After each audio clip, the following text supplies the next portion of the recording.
Continuing on with Marx's chapter on expropriation of agricultural population. We're on page 796 if you're following with the 1906 version.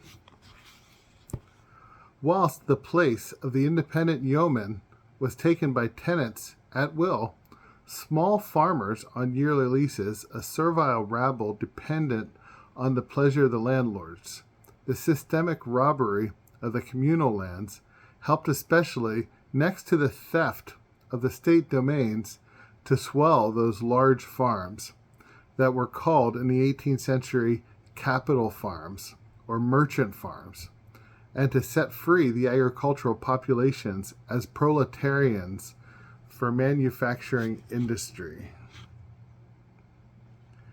So, creating of these capital farms.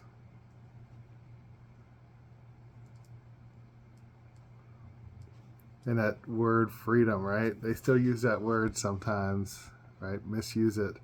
You're free. Free to work or die. Free to take low wages or die. Free to live in crime-ridden neighborhoods or die. Not free to stay where your people had been all of those generations. That soil which you have taken care of. No, we're going to waste that stuff. Turn it over to sheep, and when that's done, turn it over to big industry, and then declare it brown space where nobody can be because it's so poisoned. The 18th century, however, did not yet recognize as fully as the 19th the identity between national wealth and the poverty of the people. Hence, the most vigorous polemic in the economic literature of that time on the enclosure of commons. From the mass of materials that lie before me, I give a few extracts that will throw a strong light on the circumstances of the time. In several parishes of Hertfordshire, writes one indignant person, 24 farms numbering on the average 50 to 150 acres have been melded up into 3 farms. In Northamptonshire and Leicestershire, the enclosure of common lands has taken place on a very large scale, and most of the new lordships resulting from the enclosure have been turned into pasturage, in consequence of which many lordships have not now 50 acres plowed yearly.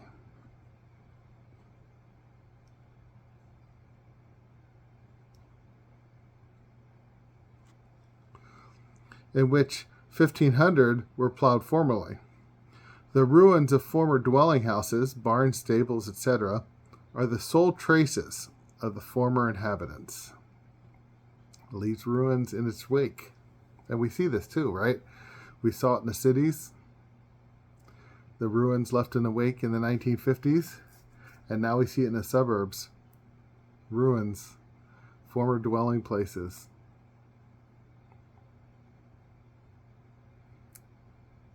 And 100 houses and families have in some open field villages dwindled to 8 or 10. The landholders in most parishes that have been enclosed for only 15 or 20 years are very few in comparison of the numbers who occupied them in their open field state. It is no uncommon thing for 4 or 5 wealthy graziers to engross a large enclosed lordship, which was before the hands of 20 or 30 farmers, and as many smaller tenants and proprietors. And we've seen this even more, right? There was a time in our country where half of the population was a farmer of some sort. You know, when the 40 acres and a mule that we promised to African Americans who had been in slavery seemed like a lot of land. Now 40 acres is nothing to farmers. They own hundreds of thousands of acres sometimes. You go out west and drive across Nebraska and you'll never see a person because they have machines watering the soil, driving over it, big heavy machines destroying the soil with what little soil is left because it keeps destroying it further and further. What can a person do? Of course, this is where I differ from Marx, because I don't necessarily think socialism works. I look at the environmental catastrophe of state socialism, USSR, China, but then I also see that whenever you have more people owning land, which I think Marx kind of points to in a way, even though I guess he never really did participate in USSR or anything like that, but he kind of points to that, right? Because he's pointing back to this time when more people had less land, but enough land to feed a family. In fact, they say you could probably feed a family potatoes, right, on an acre of land, because potatoes are so much nutrients, right? But if everybody had an acre of land for farming, everybody would take care of their land, right? It didn't matter if you're also working as a teacher, you're also working as a lawyer, you're also working as a plumber. You know, if you had an acre of land in your town, in your city, that's not going to become brown space. You're going to be caring for that soil, composting it. Yeah, it's a big thing, right? All these, continuing on, all these are hereby thrown out of their livings, and with their families, and their many other families who were chiefly employed and supported by them. Right? So you think about it, it's not just a farmer who is pushed off of his land, right? Off of her land, but it's also the tailor who is making suits for that person. Because how many suits does one person owning thousands and thousands of acres need? Right? Not as many. And it was a mechanic and a wheelwright and the cabinet maker, right? All of those people had work in the towns that had many smaller farmers. So I think the type of government that the Catholic Church recommends is in line with this, right? Maybe it's something like small property owning, democracy. I don't know. That's what John Rawls had called it, maybe. Something like that. I don't remember, though, but it's been a while. Continuing on. It was not only the land that lay waste, but often land cultivated either in common or held under a definite rent paid to the community that was annexed by the neighboring landlords under the pretext of enclosure.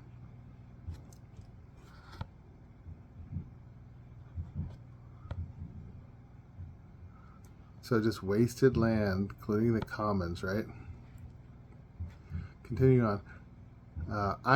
So here's another quote. I have here in view enclosures of open fields and lands already improved. It is acknowledged by even the writers in defense of enclosures that these diminished villages increase the monopolies of farms, raise the prices of provisions and produce depopulation, and even do enclosure of wastelands, and now carried on, bears hard on the poor by depriving them of a part of their subsistence, and only goes towards increasing farms already too large. Right? So people don't have the ability to subsist. And things just keep getting larger and larger. Isn't that the case? Look how rich Elon Musk is, or Richard Branson, or any of the billionaires, right? They're just too rich. It's too much.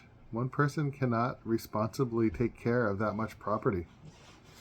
Continuing on, another quote. When, says Dr. Price, this land gets into the hands of a few great farmers, the consequence must be that the little farmers, early designated by him a multitude of little proprietors and tenants, who maintain themselves and families by the produce of the ground they occupy, by sheep kept in common, by poultry, hogs, etc., and who therefore have little occasion to purchase any of the means of subsistence, will be converted into a body of men who earn their subsistence by working for others, and who will be under the necessity of going to market for what they want.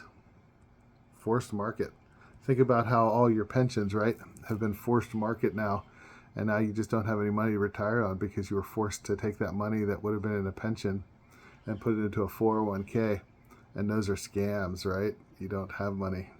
You put in more money than you have at retirement. And so you have to just keep working until you die. Forced use of the market isn't really a free market at all, is it, if you're forced? Continuing on. There will perhaps be more labor because there will be more compulsion to it. Forced into being a laborer. Towns and manufacturers will increase because more will be driven to them in quest of places of employment. So the cities are so large, right? More large than they need to be. Continuing on. This is the way in which the engrossing of farms naturally operates. And this is the way in which, for many years, it has been actually opening in the kingdom. He sums up the effect of the enclosures thus. Upon the whole, the circumstances of the lower ranks of men are altered in almost every respect for the worse.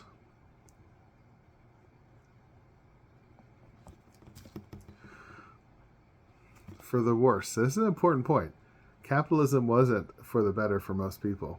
It was for the worse. And I'm not sure why Marx had this idea earlier on, before he wrote this book in his political piece, that we were going to somehow magically transform into a society that's for the better for the masses of people. You know, why would communism naturally appear? Continuing on. From little occupiers of land, they are reduced to a state of day laborers and hirelings. Are day laborers being sent out of the country now, right? And at the same time, their subsistence in that state has become difficult.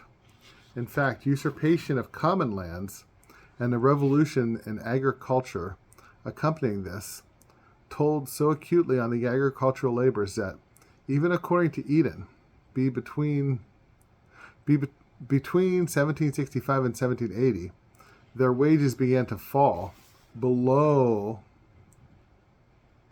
the minimum.